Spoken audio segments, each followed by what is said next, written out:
ನಮಸ್ಕಾರ ವೀಕ್ಷಕರೇ, MNS kitchen ಸ್ಟುಡಿಯೋಗೆ ಸ್ವಾಗತ. ಇವತ್ತು ನಾನು ತೋರಿಸ್ಕೊಡ್ತಾ ಇರೋವಂಥ ರೆಸಿಪಿ ಬಂದು ಎಗ್ ಚಿಲ್ಲಿ. ಇದು ತುಂಬ ಸಿಂಪಲ್ ಆದಂಥ ಸ್ಟಾರ್ಟರ್ ರೆಸಿಪಿ, ಆದರೆ ತುಂಬ ಸಿಂಪಲ್ ಸ್ಟೆಪ್ಸ್ಗಳು ಇದರಲ್ಲಿ ಇನ್ವಾಲ್ವ್ ಆಗಿರೋದ್ರಿಂದ ಇದು ಕಾಂಪ್ಲಿಕೇಟೆಡ್ ಅನಿಸುತ್ತೆ. ಮೊದಲಿಗೆ 6 ಬೇಯಿಸಿರ್ತಕ್ಕಂಥ ಮೊಟ್ಟೆನ ಈ ಥರ 2 ಭಾಗದಲ್ಲಿ ಕಟ್ ಮಾಡಿ ಇಟ್ಕೊಂಡಿದ್ದೀನಿ. ಇನ್ನೂ ಚಿಕ್ಕದಾಗಿ ಬೇಕಾದ್ರೂ ನೀವು ಕಟ್ ಮಾಡ್ಕೋಬೋದು, ಬಟ್ ನಿಮಗೆ ಅಡುಗೆ ಮಾಡ್ಬೇಕಾದ್ರೆ ಇದನ್ನು ಹ್ಯಾಂಡ್ಲ್ ಮಾಡೋದು ತುಂಬ ಕಷ್ಟ ಆಗ್ತಿರುತ್ತೆ. ಯಾಕೆಂದರೆ ತುಂಬ ಚಿಕ್ಕದಾಗಿ ಕಟ್ ಮಾಡಿದ್ರೆ ಆ ಬಂಡಾರೆಲ್ಲ ಆಚೆಗೆ ಬರ್ತಾ ಇರುತ್ತೆ. ಒಂದು ಮೊಟ್ಟೆಲಿ 2 ಭಾಗ ಮಾಡ್ಕೊಳ್ಳೋದು ಕನ್ವೀನಿಯಂಟ್ ಅಂತ ನನಗನ್ಸುತ್ತೆ. ಈಗ ಇದಕ್ಕೆ ಬ್ಯಾಟರ್ ಪ್ರಿಪೇರ್ ಮಾಡ್ಕೋಬೇಕು. ಮೊದಲಿಗೆ 4 ಟೇಬಲ್ ಸ್ಪೂನ್ ಮೈದಾ ಹಿಟ್ಟು, 2 ಟೇಬಲ್ ಸ್ಪೂನ್ ಕಾರ್ನ್ಫ್ಲೋರ್ ಮತ್ತು 1 ಸ್ಪೂನ್ನಷ್ಟು white pepper powder, black pepper powder ಕೂಡ ಬಳಸ್ಬೋದು, ಮತ್ತು ರುಚಿಗೆ ತಕ್ಕಷ್ಟು ಉಪ್ಪು ಹಾಕಿ ನಿಧಾನವಾಗಿ ನೀರನ್ನು ಬೆರೆಸ್ತಾ ಒಂದು ಬ್ಯಾಟರ್ ರೆಡಿ ಮಾಡ್ಕೋಬೇಕು. ನೀರನ್ನ ನೀವು ಒಂದೇ ಟೈಮಿಗೆ ಹಾಕ್ಬಿಡ್ಬೇಡಿ. ನೀರನ್ನ ಜಾಸ್ತಿ ಆ್ಯಡ್ ಮಾಡಿದ್ರೆ ತೀರಾ ತೆಳ್ಳಗಾಗ್ಬಿಡುತ್ತೆ ಬ್ಯಾಟರ್ ಕನ್ಸಿಸ್ಟೆನ್ಸಿನೂ ನಿಮಗೆ ಮುಖ್ಯ. ಬ್ಯಾಟರ್ ಕನ್ಸಿಸ್ಟೆಂಟ್ ಆಗಿದ್ರೇ ನಿಮಗೆ ಆ ಎಗ್ ಮೇಲೆ ಕೋಟಿಂಗು ಕ್ರಿಸ್ಪಾಗಿ ಲೇಯರ್ ಬರೋದು. ತೀರಾ ತೆಳ್ಳಗೆ ಕೋಟಿಂಗ್ ಮಾಡಿದ್ರೆ ನಿಮಗೆ ಅಷ್ಟು ಕ್ರಿಸ್ಪಿನೆಸ್ ಬರಲ್ಲ.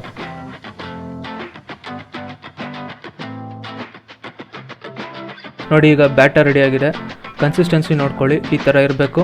1-2 ಸತಿ ತಪ್ಪಾಗ್ಬೋದು, ಬಟ್ 3ನೇ ಸತಿ ಕರೆಕ್ಟ್ ಆಗುತ್ತೆ ಮಾಡ್ತಾ. ನೆಕ್ಸ್ಟ್ ಒಂದು ಸಾಸ್ ಪ್ರಿಪೇರ್ ಮಾಡ್ಕೋಬೇಕು.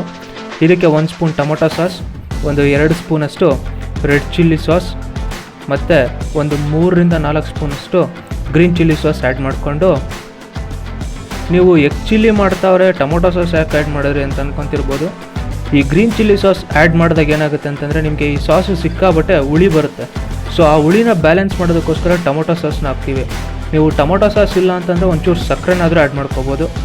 ನೋಡಿ, ಇವಾಗ ಇದಕ್ಕಿಂತ ಇನ್ನೊಂದು ಸ್ವಲ್ಪ ಸೋಯಾ ಸಾಸ್ನ ಆ್ಯಡ್ ಮಾಡಿ 1/4 ಚಮಚದಷ್ಟು ಕಾರ್ನ್ಫ್ಲೋರ್ನ ಆ್ಯಡ್ ಮಾಡಿಬಿಟ್ಟು ರುಚಿಗೆ ತಕ್ಕಷ್ಟು ಉಪ್ಪು ಹಾಕಿ, ಈಗ ಇದಕ್ಕೆ ಒಂದು ಅರ್ಧ ಲೋಟದಷ್ಟು ನೀರು ಹಾಕಿ ಮಿಕ್ಸ್ ಮಾಡಿಕೊಂಡು ಸಾಸ್ ರೆಡಿ ಮಾಡ್ಕೊಳ್ಳೋಣ.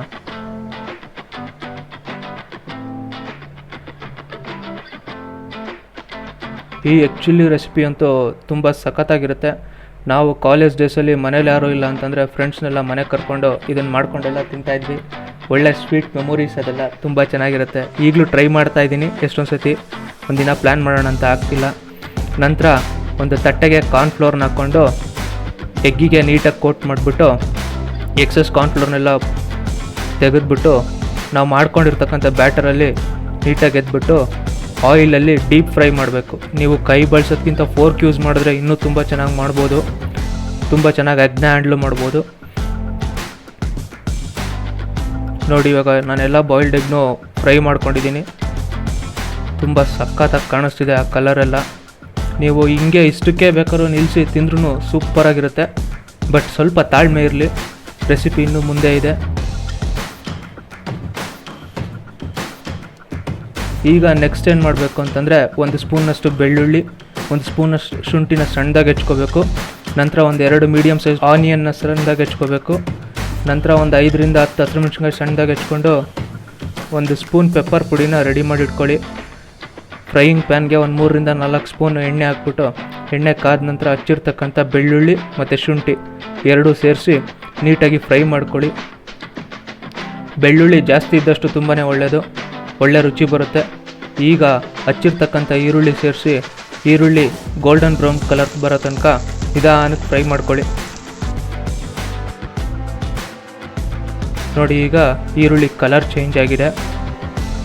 ಈಗ ಇದಕ್ಕೆ ನಾವು ಪ್ರಿಪೇರ್ ಮಾಡಿರ್ತಕ್ಕಂಥ ಸಾಸ್ ಹಾಕ್ತಿದ್ದೀವಿ.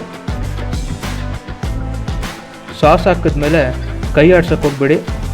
ಹಚ್ಚಿರ್ತಕ್ಕಂಥ ಹಸಿಮೆಣಸಿನ್ಕಾಯಿ ಹಾಕ್ಬಿಟ್ಟು 1-2 ನಿಮಿಷ ಹಂಗೆ ಬಿಡಿ.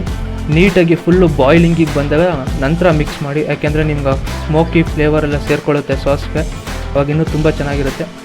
ಈಗ ಸಾಸ್ ನಿಧಾನಕ್ಕೆ ತಿಕ್ಕಾಗ್ತಾ ಇದೆ. ಈಗ ನಾವು ಫ್ರೈ ಮಾಡಿರ್ತಕ್ಕಂಥ ಬಾಯ್ಲ್ಡ್ ಎಗ್ನ ಇದಕ್ಕೆ ಹಾಕಿ ನಿಧಾನಕ್ಕೆ ಮಿಕ್ಸ್ ಮಾಡ್ಕೋಬೇಕು. ಮಿಕ್ಸ್ ಮಾಡ್ಬೇಕಾದ್ರೆ ತುಂಬಾ ಹುಷಾರು, ಯಾಕೆಂದರೆ ಕೋಟಿಂಗ್ ಎಲ್ಲ ಬಿಟ್ಕೊಂಡ್ಬಿಡುತ್ತೆ ನೀವು ಸರಿಯಾಗಿ ಮಿಕ್ಸ್ ಮಾಡಲಿಲ್ಲ ಅಂದರೆ. ತಾಳ್ಮೆಯಿಂದ ನಿಧಾನಕ್ಕೆ ಮಿಕ್ಸ್ ಮಾಡಿ, ತುಂಬ ರುಚಿಯಾಗಿರುತ್ತೆ. ನೋಡಿ, ಈಗ ಮಿಕ್ಸ್ ಎಲ್ಲ ಆದಮೇಲೆ ಇನ್ನೊಂದು ಸತಿ ಮೇಲೆ ಪೆಪ್ಪರ್ ಪುಡಿ 1 ಸ್ಪೂನ್ ಹಾಕ್ಬಿಟ್ಟು ನೀಟಾಗಿ ಮಿಕ್ಸ್ ಮಾಡಿಬಿಟ್ರೆ ಸೂಪರಾಗಿರೋ ಎಗ್ ಚಿಲ್ಲಿ ರೆಡಿ ಆಗಿಬಿಡುತ್ತೆ. ನೋಡಿ, ಏನು ಕಲರ್ ಕಾಂಬಿನೇಷನ್, ಆ ಗ್ರೀನ್ ಚಿಲ್ಲೀಸ್ ಎಲ್ಲ ಏನು ಸಖತ್ತಾಗಿ ಕಾಣ್ತಿದೆ. ಆ ಎಗ್ ಮೇಲೆ ಲೈಟ್ ಬ್ಯಾಕ್ಗ್ರೌಂಡ್ ಮೇಲೆ ಗ್ರೀನ್ ಚಿಲ್ಲಿ ಸೂಪರಾಗಿ ಕಾಣ್ತಿದೆ.